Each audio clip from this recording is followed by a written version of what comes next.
Welcome to the another lecture of the Marxian economics course.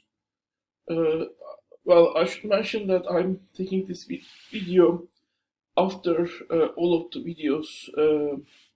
video lectures are taken, which means this topic is not the last topic. However, it may in the at the video of the topic before this and after this, uh, probably this video is not mentioned.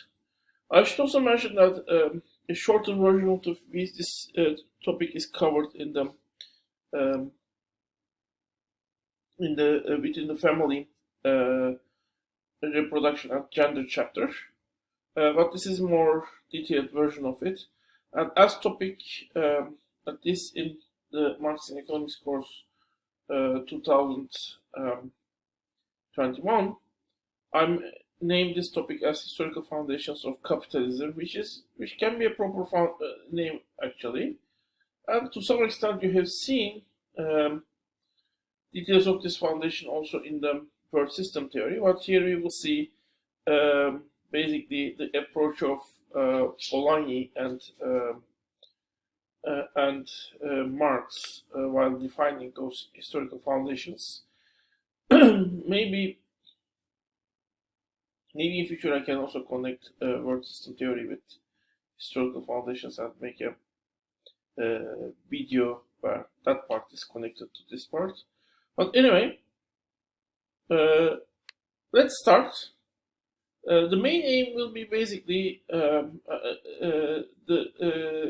discussing what was the economic system like, very briefly, of course, before capitalist system, and in the next lecture, actually, in 2021 course at least, the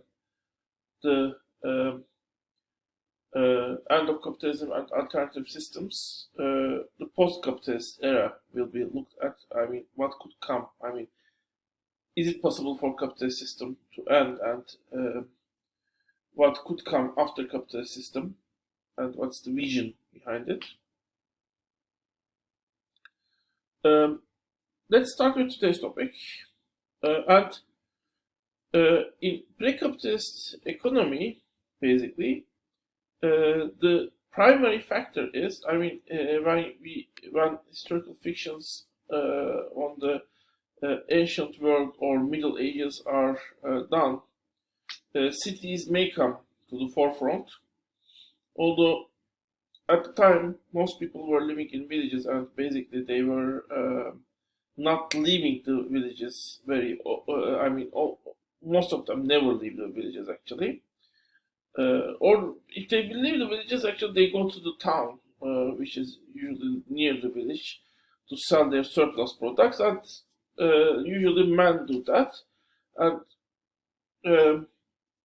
men beyond the town they don't travel often. The people who travel beyond the town near the village were less common, and that means, of course, the villages especially, but as a greater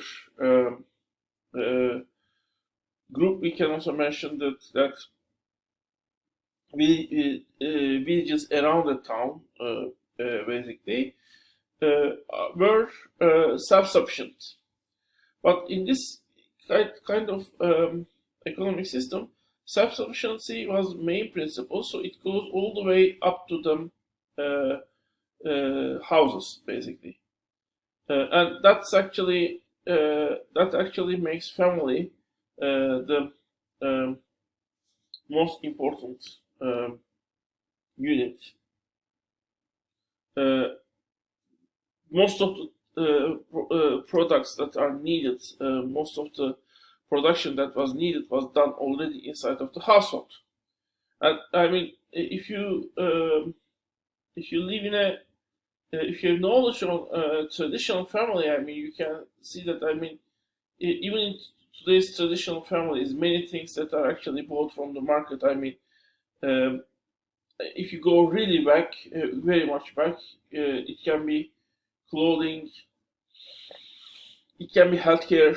You don't go directly to the doctor, only you go at the emergency cases. Life cases can be treated at home, and you don't.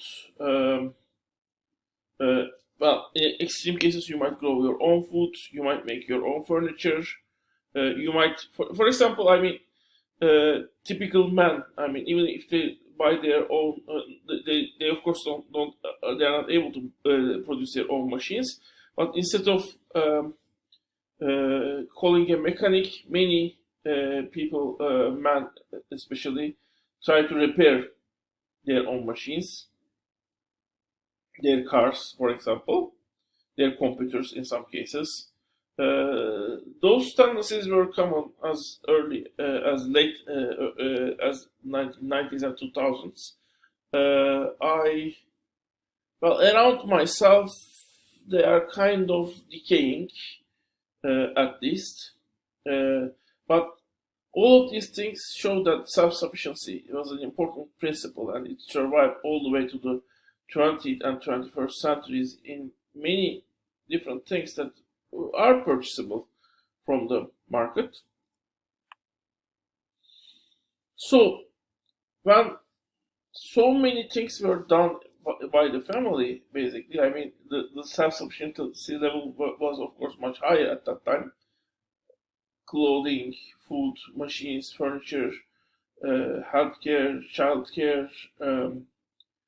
Basically, even I had a friend in a village where they have built a house by getting the necessary inputs of the house. So, in order to produce so many things, you need, of course, a degree of uh, well efficiency, and that efficiency is usually created by having an extended families, families with larger family members. So houses were much more bigger, and the family leaders were actually controlling uh, more people than they are doing today. Today, of course, most of the families are very small. I mean, maybe I mean three, four, five are kind of norm. I believe in most of the well developed world, and increasingly developing world is also coming to that standard. Um, and families produce most of what they need. Well, there are two other ways the families households are uh, interacting in villages. Two ways. One of them is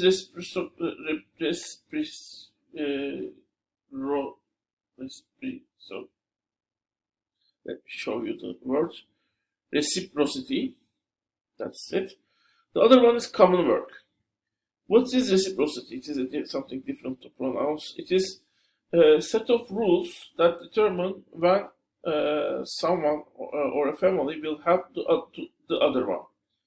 The mostly surviving one is the birthday, where basically you go to the birthday and buy to your friend some gift, and he comes to the birthday, and he also buys a gift. There are no rules that says the gifts should be equal, but you expect kind of them to be equal. And basically, there's a special day where you buy the person gift, basically. Marriages are very common. In Turkey, it is still a thing. Man, two people marry, people come, and people actually, well, as you see, sometimes they put money on the bride and the groom, and in some cases, in many cases actually, instead of money, they put gold pieces, and those gold pieces are standard, so everyone knows how much the gold piece you put on the bride or groom is worth. And there are sometimes discussion whether groom's family relatives acquaintances have put more, or bride's acquaintances have put more. Um, and usually, for example, in my family, that's also the case. Many people, especially female members of the families, knows and remember how much, what was the exact value of the gold piece they have put, they have given to the bride and groom in a specific wedding, and people expect that money come back. Of course, that money only comes back if your child is also married with someone. Um, so you don't necessarily do it by assuming that you will get something back in return, but kind of you might at least you do it because it's an obligation. It's an obligation, especially if the family is close to you. But kind of you also know that when your child marries, you will get something in return. Why do people do that? People do that because basically the when two people marry, usually they need to start a new house, buy furniture. Rent a new house or buy a new house, uh, rent furniture or buy furniture, uh, buy washing machine. I don't know, cleaner, the dishwasher, things like that. Maybe car. So they need a lot of money to start this new house, and that's why they and all this money that comes in the wedding will help them to do so. Um, Another example is, for example, it's a common it's a uh, famous it was a famous tradition in Turkey.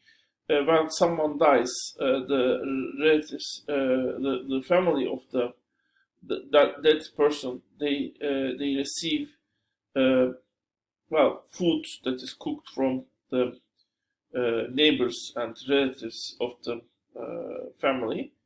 Actually, the actual tradition says that in the house of death, the oven remains cold for 40 days. That means for 40 days, other people will help the family so that the family can mourn. I mean, they don't need to at the time when they had this great pain, they don't need to do regular housework.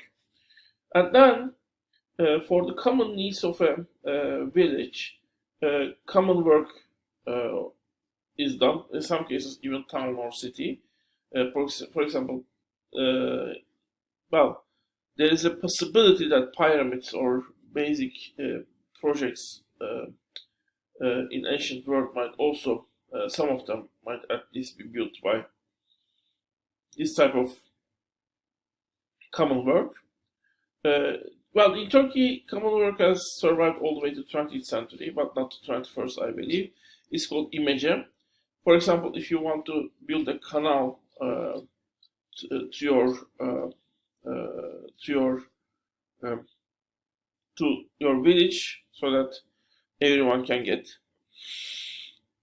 water from the canal to their fields, then that's a common work. So everyone in the village work to get this canal.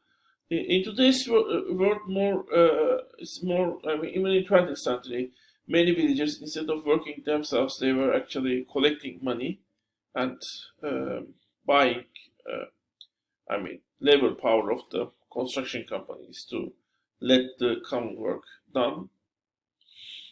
Um, that was another type of common work, reciprocity and household production. All these three things were the major elements of the pre-capitalist economic system. Um, but then there were towns, and those were the places where craftsmen live, and they were dependent to the demand from the villages. But we are very close to the 15 minutes mark, so let me stop here.